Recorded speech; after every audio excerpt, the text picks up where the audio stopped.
But when it comes to real-time project, they are going to get that identity from corporate directories some HR, correct, right?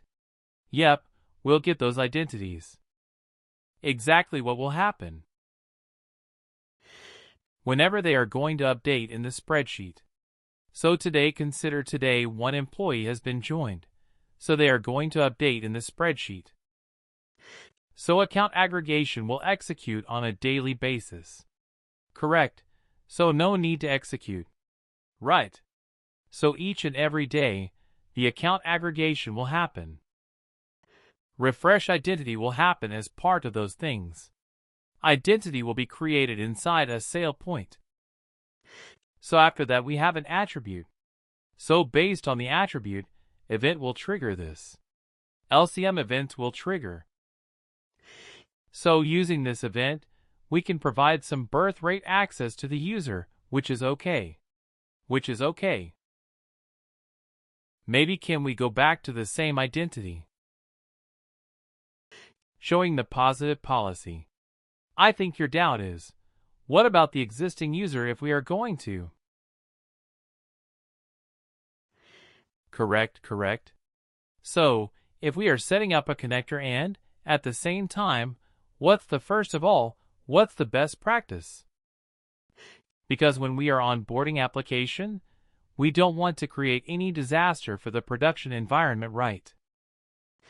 As soon as you're not going to get directly into production first, you will create in dev environment, one by one. You will go right low environment, so no need to worry. So okay, what my question is, because this is an attribute, this tab is an attribute for this application Google Drive, right? So I'm assuming, as you already told, this password policy would be applied to the Google Drive application, right? So if because very first step for any Sailpoint implementation is the aggregation means the identity is into Sailpoint. At that time, if you are putting the password policy in, is it a right statement that, for example, if we are taking the identities, are we really taking the passwords as well? For this application, I don't think the passwords get synchronized. I don't think so. You are talking about synchronized, right?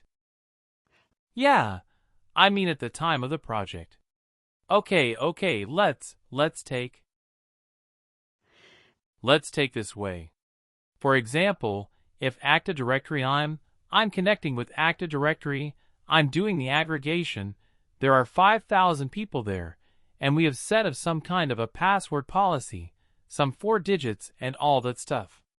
Right and okay. Just for the moment, assume that whatever the password policy they already had there and add is not compliant. For example, what we have defined here, right? So when we do the aggregation, what's going to happen when? Just to clarify, we are going to migrate, it's kind of migrate, right? We are going to maintain this application inside Sailpoint, not into any other source. Okay, so 2 places, right? No, we will take the app, we'll take the users, we'll do the aggregation. What's going to happen? My next question is, for example, if there is the identity, what's going to happen?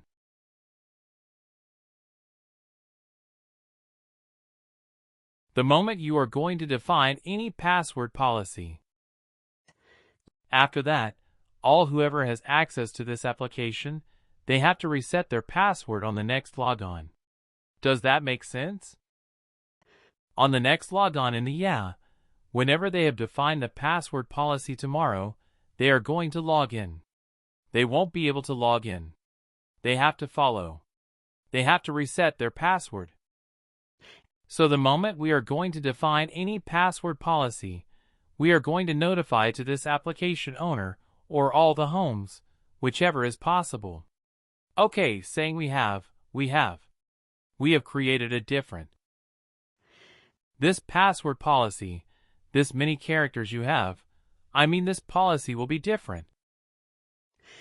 This is you have to follow, something like, can you click on existing password policy once?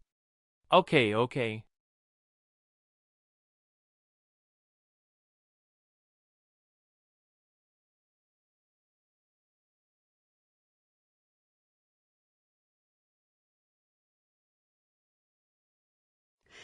Okay, so we have defined this rack of password policy.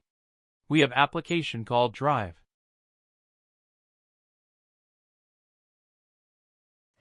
Let's take an example. This is Google Drive. So here consider, login will be there.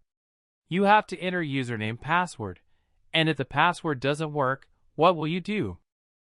Usually you will have to follow when he is going to reset his password.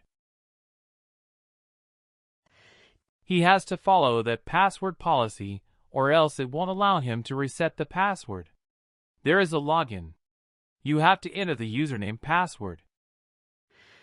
If, when he's trying to access, he won't be able to log in using the same one credential from there or whatever, he has to use the previous password, because yesterday we have defined the password policy. He won't be able to log in. So in that scenario, he has to reset his password. Does that make sense now? Okay, all right. So for the first time when we do the aggregation, probably we don't set the any password policy because it's going to create problems as soon as we set it up. So, because of that, the application team will be very clear what they are going to do. It should not affect the user. It should not affect the production. Okay, they will be more clear. So they will define each and everything. After that, we are going to run the aggregation. Okay, if you are not clear, then ask me, I'll explain. I'll try to explain. No issue, no, I'll do this in production. Actually, I have directly. Just try to implement in lower environment first, if that works. I mean in my labs. Yeah, so I have. Yeah, I'll try this thing in my labs. Definitely you should try.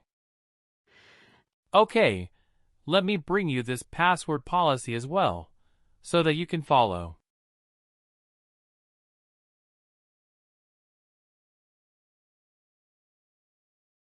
Password policy. Here the end I'm going to bring you. If you have, you can create Notion in Baba. What was your question?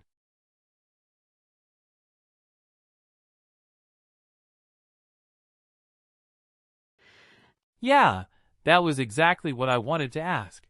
That if you set a password initially on the target application and during the time is being aggregated on Sailpoint, is there going to be a conflict? But not right now. You said that, as long as we're going to be creating on Sailpoint.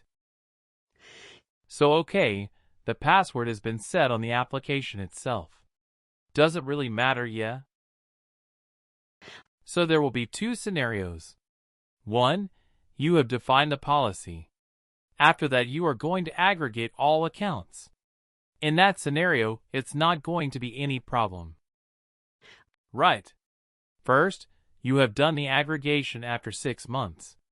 There you are going to implement any defect defining password policy.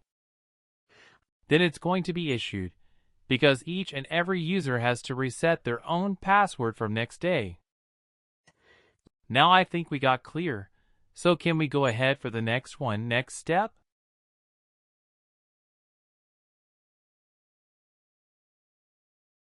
Yeah, okay.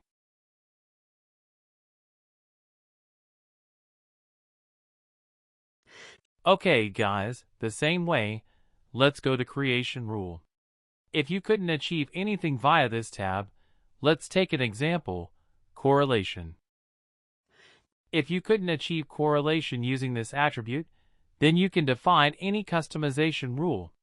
You can create some rule, and you can assign here. Okay, you couldn't achieve correlation as I said here. In that scenario, you can create some correlation rule from here. You can assign. This is what it means.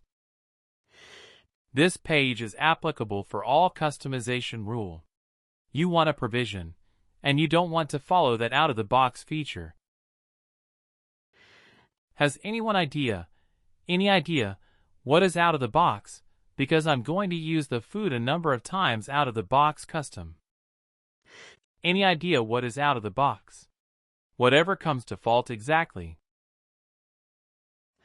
It's all up. But initially I was not aware.